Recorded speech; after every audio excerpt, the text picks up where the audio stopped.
አዲስ የቀየርኩት ቤት ከገባው ዛሬ 3ኛ ሳምንቴን ይዣለሁ። አከራዬ ስጋው ደሙን የተቀበሉ ደርባባ እናት ናቸው። አሜሪካ የምትኖር ሜሮን የምትባል ልጅ አለቻቸው።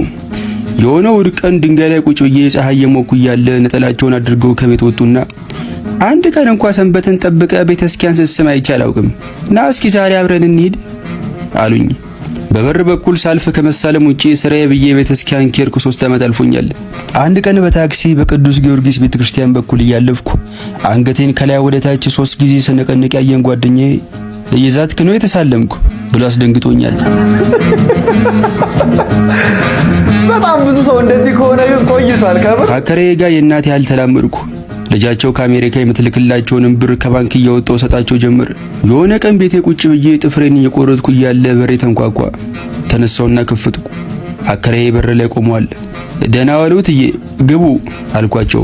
አይ አልገባም ልጄ አንዲት ነገር ላማክር ነበር ቤል ልቀቅ አሉኝ። ልጄ ልትመጣ ነው ምን አልኳቸው።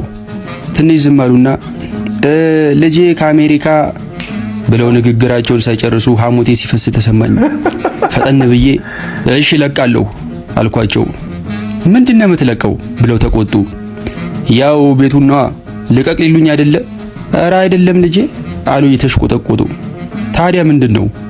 እንደው ልጄ እንደነገርኩ ልጄ ከአሜሪካ ልትመጣ ነው። ስላንተም ሁሉን ነገር ታውቃለች። መልካም ጸባይ እንዳለ ከጎኔ ሆነ እንደምታግዘኝ ሁሉንም ነገር ነግሬያታለሁ እና ሳትማረክባ አልቀረችም አሉኝ ፈገግ ብለው። እና አልኳቸው ቀጣይ የሚያወሩት ነገር መስማት እየጓጓው። እናማ በስልክ ላወራው ፈልጋለሁ ቁጥሩን ስጭኝ ብላኝ ቁጥርን ሰጥቻታለሁ እና ብለው ንግግራቸውን ሳይጨርሱ ስልክ ያቃጨለች ሜሮን ነበረች። የተባረኩ እናት ልጃቸውን እየዳሩልን ለዛውም ከአሜሪካ